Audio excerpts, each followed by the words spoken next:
ओम शांति। 4 सितंबर 2022 की अव्यक्त मुरली से होमवर्क।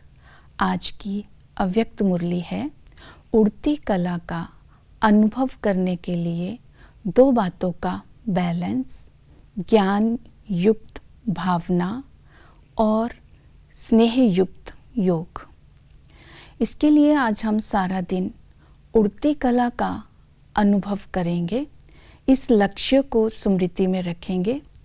उड़ती कला का अनुभव करने वाली आत्मा बाप समान स्थिति का भी अनुभव करती है, तो इसमें दोनों ही बातें चाहिए। हम अपनी चेकिंग करेंगे, ज्ञानी तो आत्मा, योगी तो आत्मा, हम कहाँ तक बने हैं।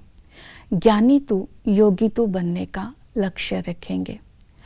उड़ती कला का अनुभव करने के लिए चलते फिरते आज दिन में कर्म करते स्वमान लेंगे, मैं श्रेष्ठ आत्मा हूँ। श्रेष्ठ आत्मा का सदा ही हर संकल्प, बोल और कर्म श्रेष्ठ होता है। तो इस स्थिति में जब हम होते हैं तो खुशी भी रहती है, उड़ती कला भी रहती है और खजानों से संपन्नता का भी अनुभव होता है। तो दिल से आवाज़ आती है, पाना था सो पा लिया।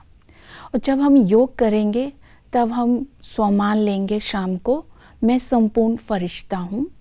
अच्छा और इच्छा के सूक्ष्म और मोटे धागों के लगाव से मुक्त होकर के बाप समान संपूर्ण फरिश्ता स्थिति में स्थित होकर शक्तिशाली मनसा से आत्माओं की वृत्तियों का परिवर्तन कर रहा हूँ।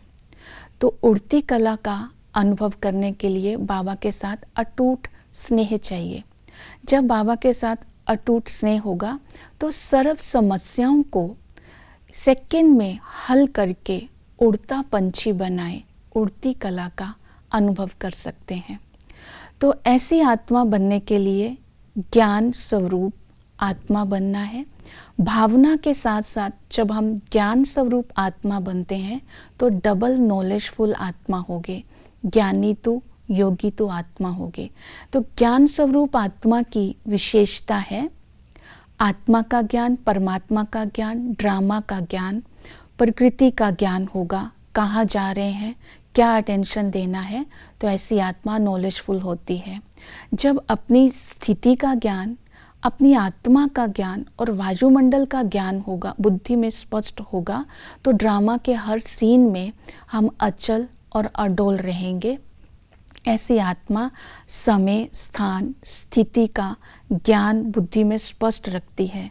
तो ऐसी आत्मा को भावना के साथ साथ ज्ञान स्वरूप बन करके रहना है, तभी हम विश्व कल्याणकारी बन सकते हैं। ऐसी आत्मा को त्रिकालदर्शी और दूरादेशी आत्मा भी कहते हैं। तो ज्ञान स्वरूप आत्मा और योगी तो आत्मा सर्व शक्तियों के आधार पर सदा ही विजयी होती है और बाप समान स्थिति का अनुभव करती है। ज्ञानी तो योगी तो आत्मा ही विश्व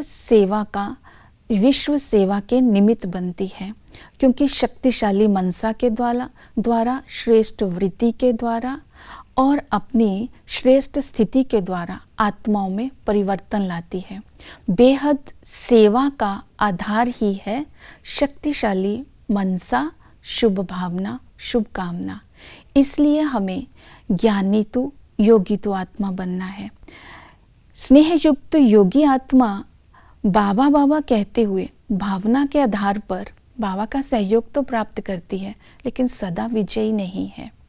और ऐसी आत्मा की विशेषता अपनी है, बाबा को अपना बना लिया और कोटों में से कोई आत्मा में आ गई और ऐसी आत्मा मन की भटकन, तन की भटकन से छूट गई, वर्षे की अधिकारी बन गई, लेकिन कल्याणकारी बनी, विश्व कल्याणकारी नहीं।